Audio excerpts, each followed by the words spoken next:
Channel does not promote any violent, harmful, or illegal activities. All content provided by this channel is meant for an educational purpose only. বাংলাদেশের যে পরিস্থিতি সেই পরিস্থিতির প্রভাব এবার মালদার বাচামারির বাংলাদেশি কলোনিতে এসআইআরে নাম না থাকলেও বাংলাদেশে ফিরতে নারাজ। বাংলাদেশের পরিস্থিতি নিয়ে আতঙ্কে বাচামারির বাংলাদেশি কলোনির বাসিন্দারা। আপনাদের আরও একবার জানিয়ে রাখবো, জোড়া আতঙ্কে এবার মালদার বাচামারির বাংলাদেশি কলোনি। এসআইআরে নাম না থাকলেও বাংলাদেশে ফিরতে তারা নারাজ।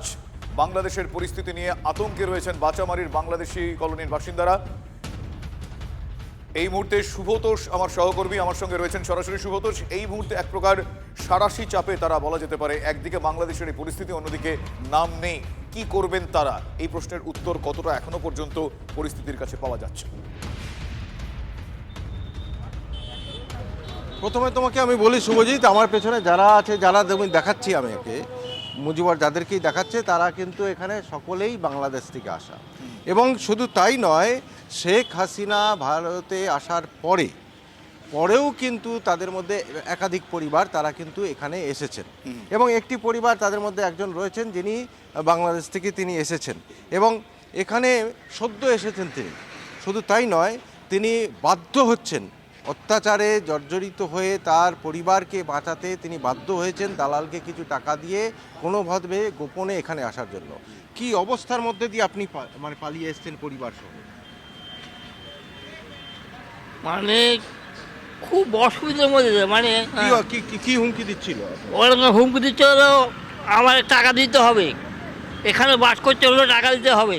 আপনার হ্যাঁ, আর আমরা করি আওয়ামী লীগ, ওখানে আওয়ামী লীগ করতাম। ওখান থেকে মানে আমরা যে আওয়ামী লীগ করি হিন্দু লোক, হ্যাঁ, ফাটাফাটি আগে। তো তারপরে কি আপনি ঘর বাড়ি সব ছেড়ে দিয়ে? সব ছেড়ে কে কে এসছেন আপনার সঙ্গে? আমার সাথে আসছে 7 জন আসছে আমরা।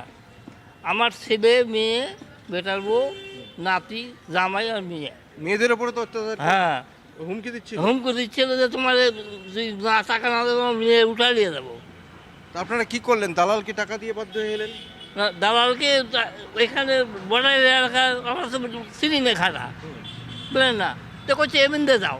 হ্যাঁ, দালালকে কত দিলেন? 2000 টাকা দিয়েছিলাম। তারপরে কোনো বিজিবি বা বিএসএফ কেউ আটকায়নি? না, আপনাকে আটকায়নি। কিভাবে এলেন আপনারা? জলা পেরিয়ে, নদী পেরিয়ে? নদী, আমি জলা, ওটা একটা জোলার মতো আর কি দেখে করছে। হ্যাঁ, ওপারেই ভালো। এখন আপনারা কি চাইছেন এখানে এসে? আমরা এখান থেকে আমরা যাবো না, এখানেই থাকবো। হ্যাঁ, তাহলে তো সিএ ফর্ম ফিল আপ করতে হবে বা কিছু করতে হবে। আদৌ কোনো কাগজপত্র তো কিছুই তো নেই, সবটা বাংলাদেশের ডকুমেন্ট। কিছু আনতে পেরেছেন? একটা আছে যে আমাদের ভোটার আইডি কার্ড ওখানকার? হ্যাঁ, ওখানকার ওইটা আছে। আপনারা এখন কি চাইছেন?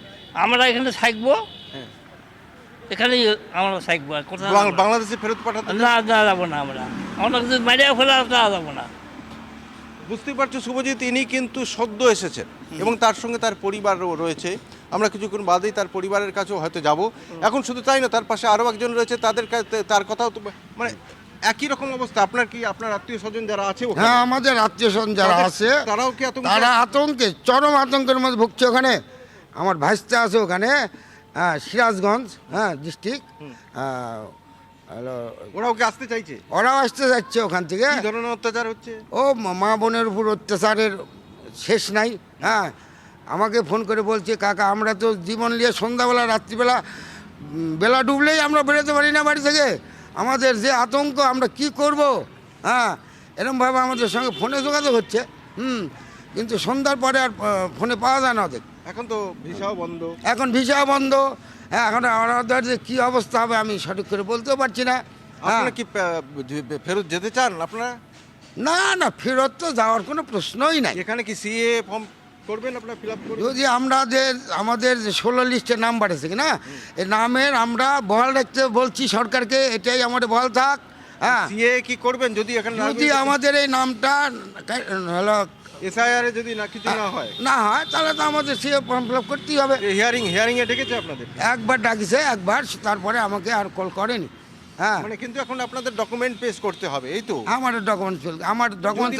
যদি না হয় তাহলে কি আপনি আমাকে জিজ্ঞাসা করলো, যেটা বলছি, যেটা আমাকে জিজ্ঞাসা করলো আপনার কি ডকুমেন্ট আছে, না হলে কি সিএ ফর্ম ফিল আপ করতে? আমি বলছি, আমি বললাম আমার 87 সালের এখানকার দলিল আছে জায়গা। 87 সালে। বলছি শুভজিৎ, যে আর শুধু তাই নয়, একজন তো বহুদিন আগে এসেছেন এখানে, এবং কিন্তু 71-এর পরেই আসা, মানে 80-র দশকে এবং 90-এর দশকে আসা অনেকে তো এখানে দোকান করছে। এই যে দোকানটা তুমি দেখছো, উনি এখানে বাধ্য হয়ে দোকান করছেন, তারও কিন্তু পরিস্থিতি একই রকম। আপনার আত্মীয় স্বজন তো বাংলাদেশে আছে হয়তো? হ্যাঁ, আছে তো কিছু। তারা কি আতঙ্কে আছেন? আতঙ্কে আছে। কাল থেকে কি অবস্থা? কাল থেকে তো অবস্থা বাংলাদেশে হাই কমিশনার বন্ধ করে দিয়েছে। হ্যাঁ, তো এখন তো ওরা খুব বিপদের মধ্যে আছে। আপনারা কি চাইছেন? সিএ ফর্ম ফিল আপ করছেন না কেন এখনো পর্যন্ত? আমাদের মানে নাম বাধা তো দিচ্ছে- আছে, আমাদের মানে নাম তো বাধা আছে। দিচ্ছে কি? না, বাধা কেউ দিচ্ছে না, কিন্তু আমাদের কিন্তু নাম আপনারা কি আছে। চাইছেন এখানেই থাকবেন? আমরা এখানেই থাকবো, কোথায় যাব? আমরা তো এখানেই থাকবো। এখানেই তো ব্যবসা করছেন। হ্যাঁ, ব্যবসা করছি, এখানে ছেলেপেলে এখানে মানুষ এসে। কত আছে? হাজার, দেড় দুয়েক নাকি? হ্যাঁ, তা তো অর্থাৎ এই হবেই। মুহূর্তে তারা বাংলাদেশে ফিরতে নারাজ, তারা এখানেই থাকবেন বলছেন, এবং বাংলাদেশের পরিস্থিতি তাদের আরও প্রভাবিত করেছে এই মুহূর্তে। ধন্যবাদ সুব্রত, তুমি ওনাদের সঙ্গে কথা বলো, পরবর্তীকালে আবারও আপডেট নেব।